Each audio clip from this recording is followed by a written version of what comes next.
Ayan mga lodi, dito tayo sa second floor sa may inilagyan natin ng isa para sa aircon, iabangan natin para sa aircon. So dito sa balcony na to, nandito yung wall light, magkabila yun, wall light. Then may isang ilaw dito ito. So dun sa sinabi natin na mga junction box ng home run, so ito yung last na junction box ng home run mga lads. So ito yung home run natin, yung line 1, line 2 or neutral ng power natin. Itong isa, pumunta ron, ilaw, yun. Itong tatlo na to is yun, ilaw na yun. Tapos yung switch, dyan na rin bumaba yung switch. Kung nakita nyo dun sa video, dyan na natin pinababa yung switch. Kaya tatlo yan. So isang power, then yung dalawang ilaw. So kulang ito mga lods. Dapat may neutral pala doon sa isa na yun. So walang neutral yung isa. Lalagyan pa natin ng isang wire to. Yung isang ano na to, hilahin natin. Humina tayo ng isang wire mga lods. Ayan mga lods. So ito yung gagawin natin, load na switch para dito sa wall light. Itong gagamitin natin. Yung mahaba na yan. So yung nabatak ay alin na batak? Ito mga lods. So ito yan. So ito yung nabatak. Ito yung para sa wall light. Ito yung para sa wall light mga lods. Then yung matitira niya na isa, ito yung para sa load ng ilaw para dito. Ito yung line 1 natin. Ayan mga lods. So ito yung ilaw para dun sa wall light. So kakabit na natin dito sa maiksi na to. Yung binatak natin ito. Kasi ito, dyan na natin i-splice yung para sa wall light yan. Ito na lang yung lalagyan natin ng load tong wall light na to. Ayan. Kasi ito dumaan na to sa ilaw niya. Then ito neutral nung wall light. Neutral galing home run. Then maglalagay tayo ng isang mahaba dyan para dito sa ilaw na to. Ilaw na to mga lods. So pagkakabit-kabitin na lang natin yung neutral na yan. Dahil mag-iila tayo sa neutral papunta dito sa ilaw na to. Ayan mga lods, okay na. So nalagyan na natin ng so inabaan natin to para pag kikisame, kung hanggang dito magiging kisame yan, makita nyo yung channel na yan hanggang dito. So aabot siya doon sa ilaw, parang di umabot. Ilahin pa natin naman. Ayan mga lods, aabot siya doon sa doon sa pinakang ng kisame kung sakasakali. Kaya natin inahabaan. Ayan mga lods, so lagay ko na muna ito. Ayan mga lods, ano tayo, bali day 9 na tayo, day 9. So nagkakabit pa rin tayo ng mga, nag-splice na tayo ng mga dito, yung mga ilaw din, yung mga outlet. Pagkakabit-kabit na natin. So dito sa room na to, ito maliit din tong room na to, yun yung pinuntahan. Ito yung room na ilan natin kanina. Ito. Then so tatlong room to. Yung isa ito medyo malaki na ito. Then ito medyo maliit din.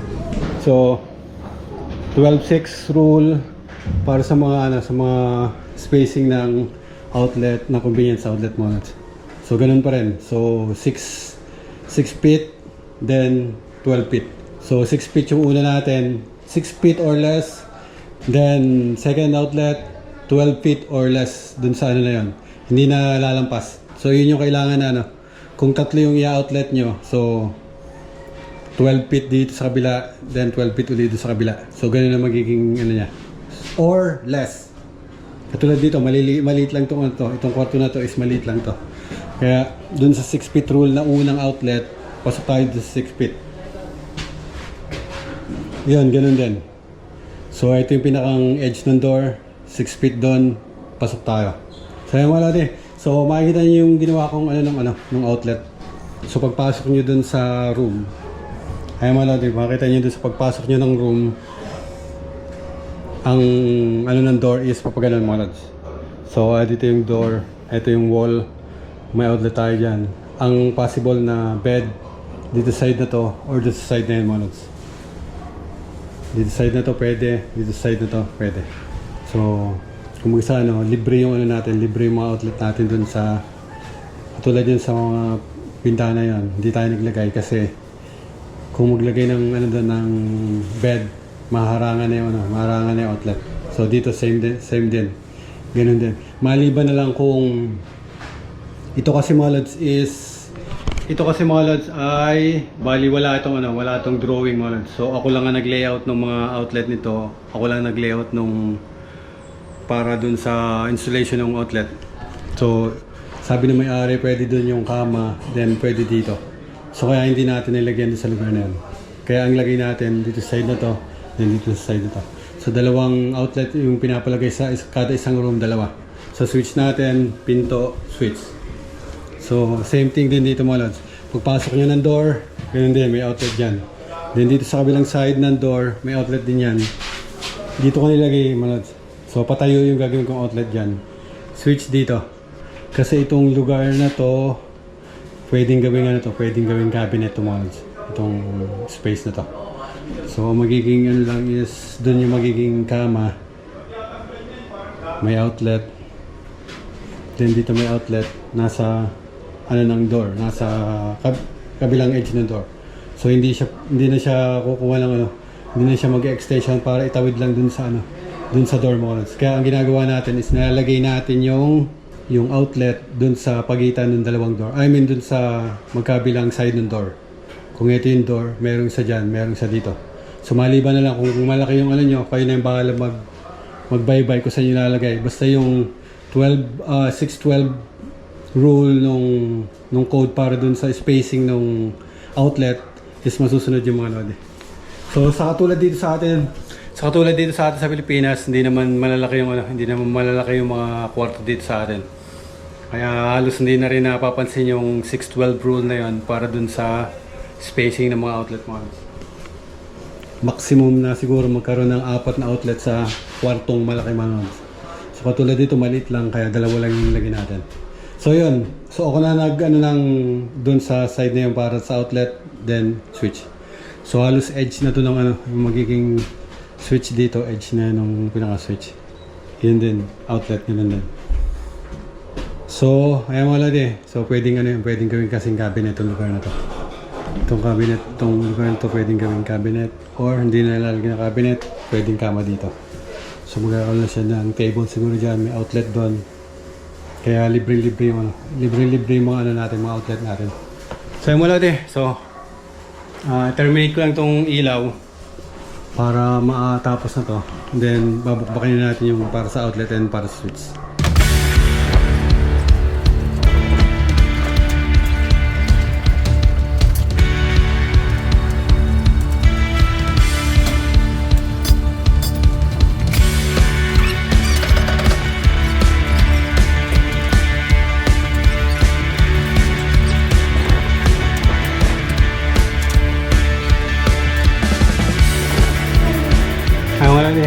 So ito yung para switch natin, tatlo. Punta yan dun. Then ito yung humura natin sa ilaw. Ayan mga natin. So ito rin yung sa outlet natin. So sabi nga natin, sinabi na natin yung outlet. Kaya isang babaan na lang yan dito sa switch, then dun sa outlet. So makita nyo, may marking yung ko ito. Ayan. Kahit itim yan, minamarkingan ko pa rin yung Then dito, sa tatlong wire na to na para switch, ay makita nyo magkakabit yung dalawa. Kasi power to. Yung isa is yung return ng switch o yung load ng switch. So isang line, one line to lang switch kasi electronic type yung switch na ilalagay natin. So ayan mga lodi. So ikakabit lang natin yung line 1, line 2. Yan ito sa ilaw. Then yung neutral ng ilaw, magkakabit lang tayo dito sa neutral na to. Habaan natin to para dito sa ilaw na to mga lods. Dito sa ilaw na to.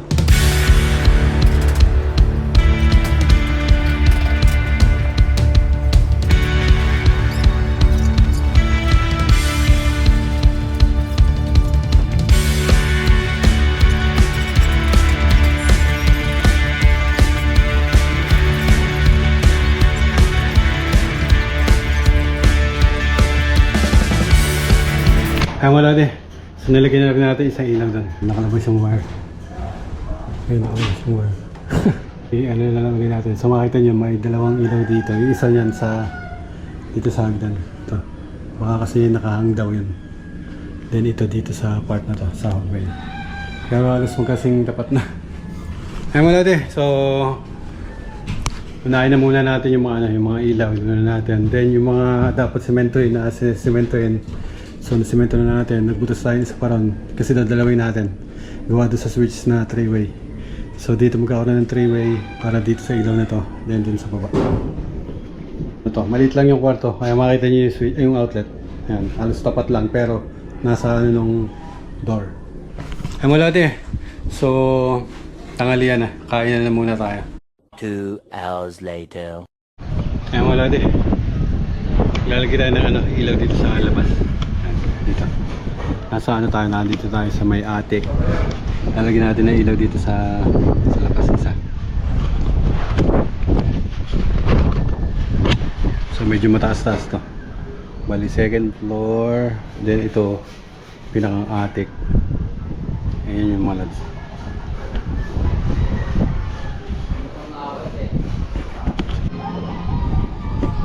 Ayan wala din.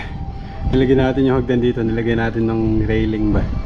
So may isalampak natin yung isang paa natin dito sa ano, sa railing habang inaano natin yun. Medyo nakakatakot kasi pababa yung ano, yung bubong. And then third floor to. Medyo mataas-taas yan. Kaya naglagay tayo nitong pangkalsuan natin para lang ma-stabilize yung ano natin, yung paa natin na meron nasa sandalan. Nakatali naman yan. Nakatali yan. Pangkalso lang yan. Sa kabila ganyan din. Naman. Nakakalso yun sa so gagamitin lang natin na ano yan, na parang anuan lang natin. Tandayan ba ang tawag dito? Basta makaano lang yung isang paa natin dito.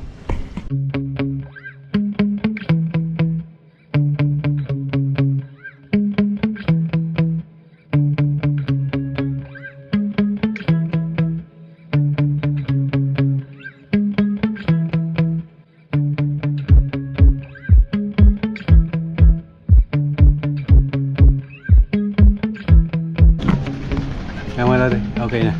So may receptacle yan. Nilagyan natin na ng receptacle. Pag lalagay ng kisame yan, hindi naman ganyan ilalagay na ilaw. Baka ano yan, yung recess downlight ang ilagay dyan. Common naman yun sa, ano, sa mga outdoor na sa ceiling. So ayun mga lodi. So okay na yan.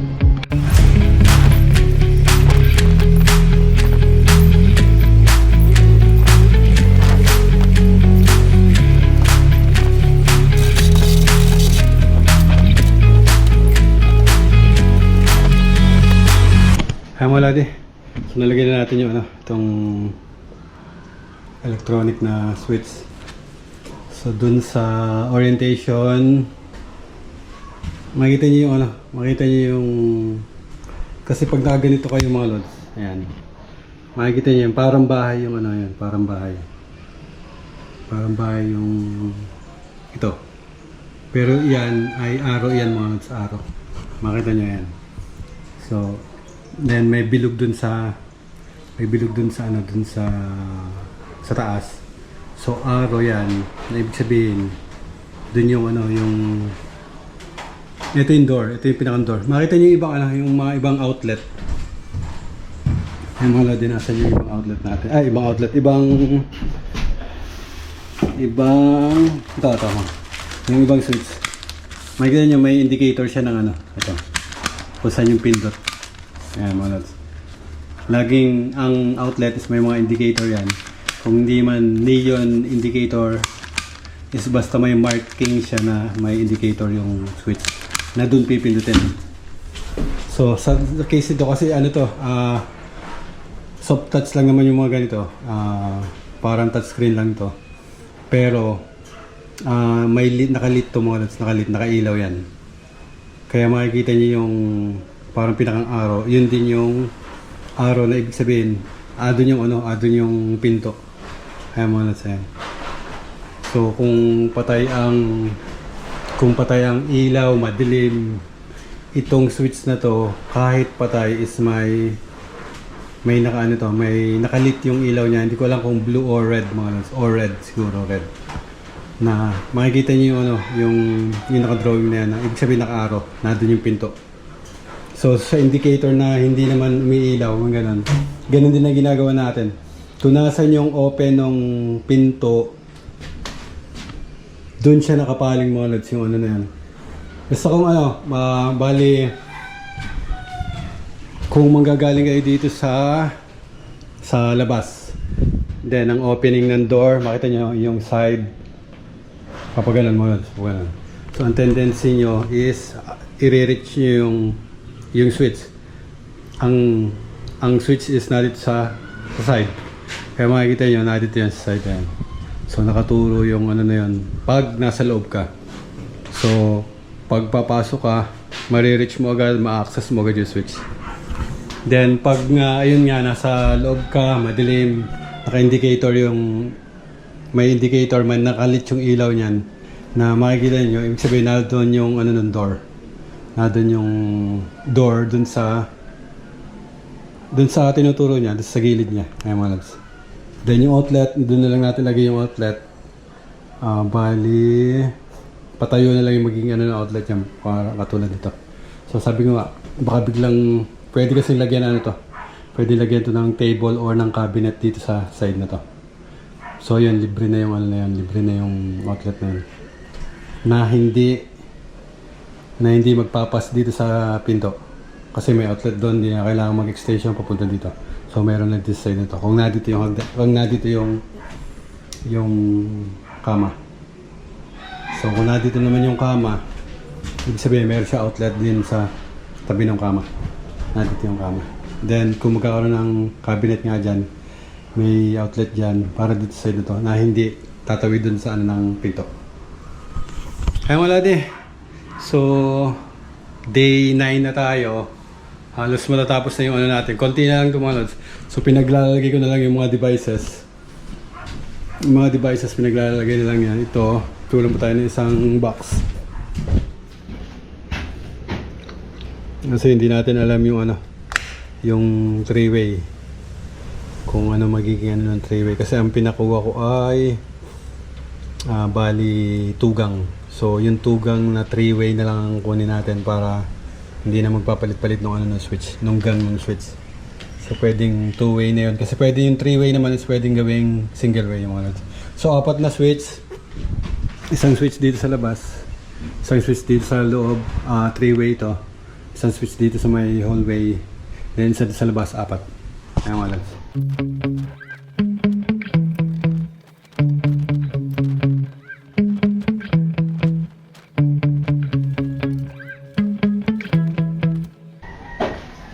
Kaya wala di. Ayos na muna tayo sa ngayon. Saturday ngayon. 9th day na natin. So merong araw na wala tayo. Merong araw na dito tayo. Pero dun sa total day ng trabaho is pang 9th day na natin ngayon. Pang 9th day. Kaya wala di. So okay na dito. Iyan natin yung gamit at sa Monday na ulit tayo magana.